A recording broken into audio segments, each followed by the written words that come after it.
Explain what you're doing. So right now what I'm doing is demonstrating how the stretchable yet waterproof fabric will serve in protecting your book. See, say you're in the rain or something, it gets wet, it just rolls right off. Yep. Water absolutely is not absorbed into the fabric. It just kind of beads up and rolls right off. Okay. All right, can you go along and just explain the whole... Oh, explain the product? Yeah, again? yeah. All right. So the idea behind the book shield is that products currently on the market don't really do an effective job of protecting books. Okay. You think about book socks, you think about vinyl covers. If you drop the book, it's going to be no different than if it was completely unprotected. Paper bags absorb water. They actually make water damage worse. Okay. So what we set out to do is to create a more effective product actually capable of protecting books, especially in environments, like maybe a kid is using it, and they're going to be prone to dropping it, throwing it in their backpack, and throwing that around. Okay. So, I mean, how did you how'd you come up with this concept in the first place? Was it something that you guys had a problem with? Books being damaged throughout your... To me, I always thought about, why do teachers make us put those on if they don't really do anything? Yeah. Because, my books would get destroyed in my backpack anyways. Yeah. With the book. Yeah.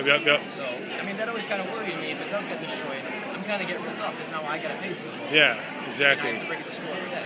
All right. We had one teacher as recent as the 11th grade who mandated that we all put on a paper bag to protect our books. Mine used in the 11th grade. Everyone agreed, everyone in the class, we were all kind of laughing about it, hey, these aren't actually going to do anything. And sure enough, the paper bags were destroyed after a week. Yeah. All the edges and corners of the books ended up getting... Were these hard-covered books or paperbacks? Hard-covered, yeah. They were just getting completely obliterated. Okay.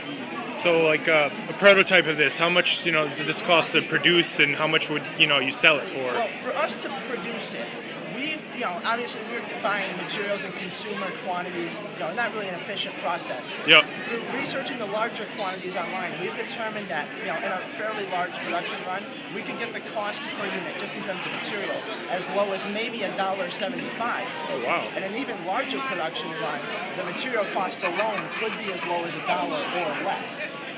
We did a consumer survey at the onset of the project, and we found that most consumers would want to pay around $6 for a product such as this. Okay. So, in a large-scale production run, we find that we could almost certainly meet that, or even get it lower. How long did it take for you to come up with this kind of idea? I don't know. Did you guys sit down and brainstorm for a few hours, just kind of? Yeah, it's this class. Yeah. This class actually takes place over almost the entire school year. For us, it was from about November to now, May 29th. Okay.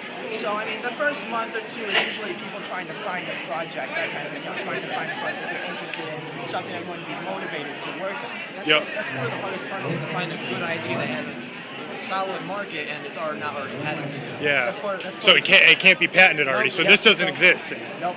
Oh. Obviously there are some similar products, but really nothing that we've seen either in patents or in our research online led us to a solution quite like this. And what motivated you to even get involved with the capstone, the capstone project? Well, the first 3 years, Project Lead the Way as a program at Southington High School, it's all kind of bundled together. The students that are, we'll say, you apply to the program. The students that are accepted into the program as freshmen follow through the program all the way until seniors. Okay, yep. And no other students jump in or out of it. Okay, all right. So, through our experience in the junior, sophomore, or the freshman, sophomore, and junior classes, that experience has built up to what you see now. Once you get accepted, it's a great opportunity. Really? All 4 years together. Amazing. So why did you guys, decide to apply in the first place? You're just interested in engineering? Yeah. Yeah. Yeah, I heard a lot of good things from other students, the presentations that they did at the middle school. Like, wow, this sounded pretty cool. I didn't really know what I wanted to do, but I thought, hey, engineering, science, math, that kind of thing, I'm good at that, so I figured, hey, why not? Yeah, I definitely. absolutely loved it. Now I know that I'm going to pursue either some kind of engineering or computer science. Yeah, definitely. Awesome.